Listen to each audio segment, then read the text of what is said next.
असं शरीराला वेदना आणि स्वतःला त्रास करून घेऊन कुठलीही समस्या दूर होऊ शकत नाही. स्वतःला खंबीर करता आलं पाहिजे. एकटी बाई म्या काय काय करू. पैसा नाही, डोक्यावर छत बी नाही.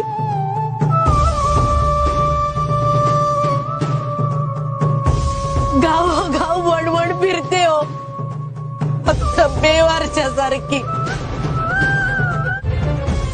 कर द्यायला घेऊन जा. काळजी करू नकोस, तुझी वणवण आता संपली आहे